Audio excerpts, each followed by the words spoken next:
Hey everybody, welcome to ATRA and welcome to the ATRA family. My name is Lance Wiggins, I'm the CEO here at ATRA, and we're glad to have you as part of our family. We're going to show you a little bit about the orientation of ATRA and everything that we have to offer. The world is endless. Let's first start with our website. Our website is members@atra.com.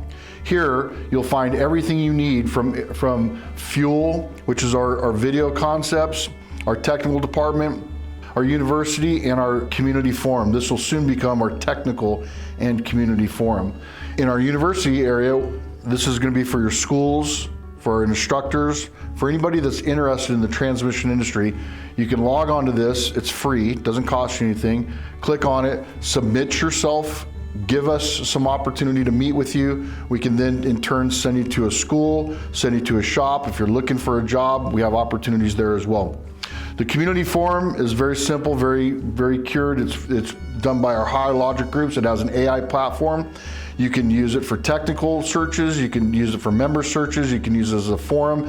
This is replacing your social media forums that you go on every day that you can't find the fix because it's millions and millions and millions of miles down the road.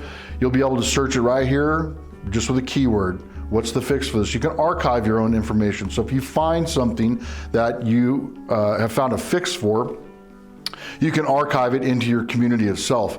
Jennifer Renales, our membership manager, will be walking you through the community and technical forum, as well as Robert Sproul, our technical supervisor. Over here we have our technical support center. Our technical support center currently is where we house all of our bulletins, seminar material, gears, information. There's a search engine on there as well. Most of this material right now, we're going to move that over to our community forum. Our community forum has our new AI platform, Techie. That's the name that we gave it. Our AI platform gives you an opportunity to use it just like any AI search that's out there currently right now, ChatGPT, Gemini, Gronk, etc. It's interactive, it works with you. You can ask it questions as if you were talking to me. So once you get up here to the top, you'll see that there's an events tab. You'll click on that. I'm going to introduce you to Catherine Burke. She's our events coordinator. She'll be walking you through how to get into the events section, find your seminar that you're looking for, even register for expos, etc. So again, welcome to ATRA. Follow me, let's get started. Come on.